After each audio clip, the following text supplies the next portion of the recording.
Disebabkan ramai yang menyapa saya, Ustazah, saya sahabat Latahzan, Ustazah, saya sahabat Latahzan. Saya pun bawa lah kitab Latahzan. Kalau nanti balik boleh rujuk semula bab 220. Bab 220 muka surat 435 ada tajuk khas bersabarlah. Ni kan lama dah kita tinggal. Okay, jadi saya nak ulang balik bersabarlah. Nanti penghujung sebelum kita tutup baru kita patah balik kepada cerita Asia. Itulah isterinya Fir'aun yang kita nak tiru sungguh-sungguh betapa tingginya sabarnya dengan ujian. Orang yang paling hampir, yang paling dekat dengannya, yang paling menguji kesabaran. Ibu-ibu dirahmati Allah, kita tak pernah tertinggal daripada perkara seperti ini. Kadang-kadang yang menguji kesabaran kita adalah orang yang tidur sebantal dengan kita. Yang menguji kesabaran kita adalah anak zuriat yang lahir daripada rahim kita sendiri. Yang menguji kesabaran kita adalah kerja, lubuk rezeki kita. Yang menguji kesabaran kita adalah yang melekat pada tubuh badan kita. Apa maksud? Pasal apa aku tak cantik macam orang lain ni. Dia komplain mata dia, dia komplain hidung dia, dia komplain segala yang ada pada tubuh ni. Padahal bersabarlah dengan apa yang Allah beri, dah indah, sempurna, cantik. Tinggal lagi kita tak cukup sabar, kita tak cukup syukur dengan apa yang Allah berikan pada kita. Belum lagi cerita jauh-jauh ni. Tetamu jauh datang rumah kita, buat hal pula dalam rumah kita. Sabar je lah aku orang ni. Kan maknanya setiap hari kita berperang dengan ujian sabar. Betul kan ibu-ibu dirahmati Allah? Hari-hari kena bersabar. Jadi kita nak sebut sabar ni bukan kerja setahun sekali, ada musim sebulan sekali, seminggu sekali, tidak. Hari-hari pun kena bersabar. Sebab dalam nak meneruskan diri kita sebagai abdun, hambanya Allah Subhanahu Wa Taala pun memang kena bersabar. Kan? Sebab kita penat, kita letih hari-hari ada je kerja. Tapi kerja tu kena tinggal sekejap demi kerja kita yang hakiki. Itulah tujuan Allah lahirkan kita ke atas muka bumi Allah ni semata-mata untuk beribadah kepada Allah.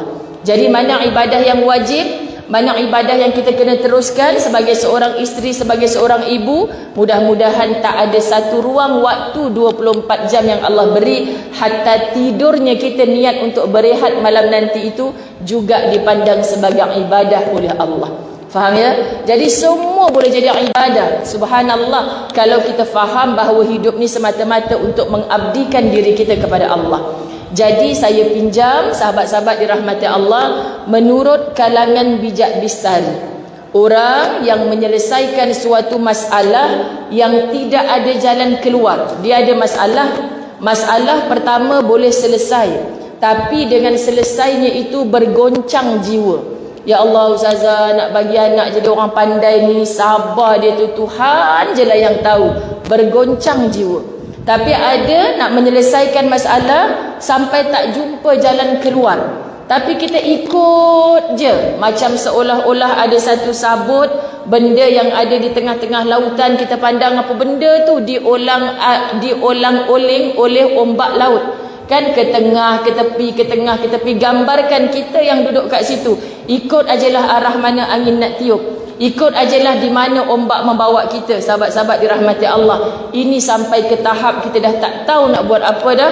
Wa ufawwidu amri ilallah innallaha basirum bil ibad. Makna ya Allah, aku dah tak tahu dah nak buat macam mana lagi dah. Hal soal urusan diri aku ni aku serahkan segala-galanya kepada Engkau ya Allah. Rupanya Allah memang tunggu saat begitu. Allah nak tunggu kita. Oh, tak apa lagi, aku kalau susah suami aku ada kaya raya ni, aku tak apa lagi anak-anak aku kuat-kuat belaka ni, aku tak apa lagi jiran tetangga aku hebat rajin menolong ni.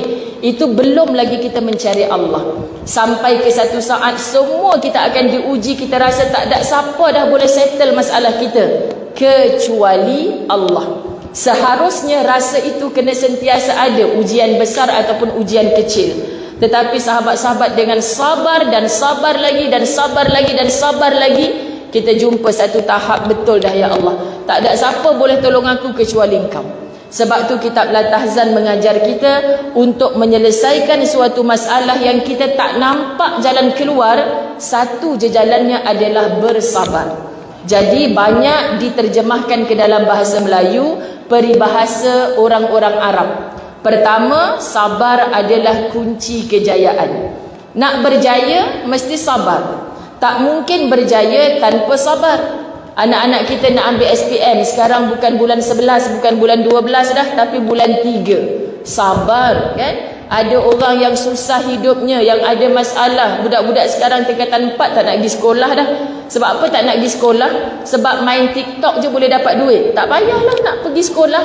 Duduk universiti, dapat best student, tahun 2, mengadu dekat mak nak berhenti universiti.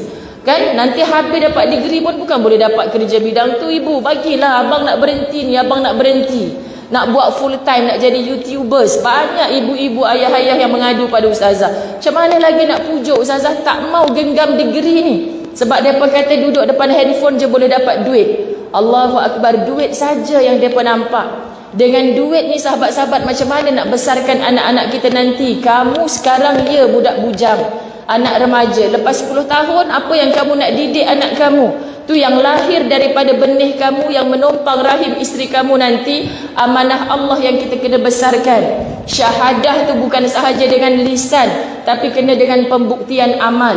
Apa yang anak kamu nak tunjuk dalam kehidupan ini? Aku hanya mengagungkan Allah, menyerahkan diri aku kepada Allah, dan aku hanya nak ikut contohnya Rasulullah. Kamu tak belajar semua tu. Alah ibu, kakak bukannya nak jadi ustazah pun belajar kat universiti. Nak jadi doktor je, dia kata. Tapi dalam ilmu kedoktoran, berapa banyak kamu jumpa maha besarnya Allah melalui kajian itu, kajian ini. Allah akan tunjuk semua cabang ilmu, akhirnya nak jumpa, oh Allah lah pencipta kepada segala-gala. Sebab tu kamu belajar bidang apa, kalau hati kamu tunduk kepada Allah, kamu akan semakin nampak dan semakin dekatkan hati kamu kepada Allah. Jadi jangan pernah kata ustazah yang jadi ustaz, imam, al-hafiz ni bagus-bagus belaka. Tak ada siapa nafi. Tapi jangan terkejut, bergelar ustaz saja subuh pagi tadi pun tak bangun. Ada ke ustazah? Pasti ada.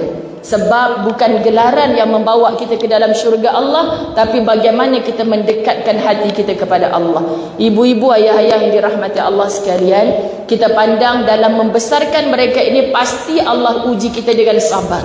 Sabarlah ustazah, nak nombor 1 perangai macam ni, anak nombor 2 begini, anak nombor 3 begini. Betul, tak habis cerita. Jumpa ngeteh sembang dengan kawan-kawan, habis cerita hal anak sajalah. Sebab tak habis cerita. Nak bercerita, sabarnya kita menguruskan anak-anak.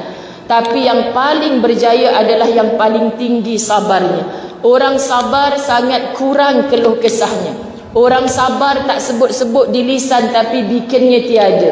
Orang sabar banyak berbikin, banyak beramal, tapi kurang cakapnya. Macam mana nak dapat semua tu sahabat-sahabat muslimat dirahmati Allah? Sebab kita tak nampak lain cabaran-cabaran dalam sabar, tapi kita nampak kejayaan fid dunya wal akhirah. Kan itu yang kita minta saban hari. Rabbana atina fid dunya hasanah wa fil akhirati hasanah wa qina adzabannar. Belajar menggetarkan suara bila kita sebut wa qina adzabannar, wa qina adzabannar. Minta jauh dari neraka, barulah jauh dari neraka itu kejayaan yang sebenar. Kalau kita kata anak kita gagal, jangan malu dengan orang, tapi malu dengan Allah. Ni ada ciri-ciri orang yang tak layak syurga ni. Kalau dikejut subuh pun tak mau, disuruh tutup aurat pun menengking-nengking ibu ayahnya. Sahabat-sahabat dirahmati Allah. Jadi macam mana kita nak pujuk hati mereka? Takutkan mereka dengan api neraka Allah. Bukan takut, malu mak ni jadi AJK masjid, anak sendiri tak pergi masjid. Jangan gitu. Nanti anak-anak kita makin tak nak buat. Sebab apa? Sebab kita ajar mereka takut dan malu kepada manusia, tidak takut dan malu kepada Tuhannya. Subhanallah.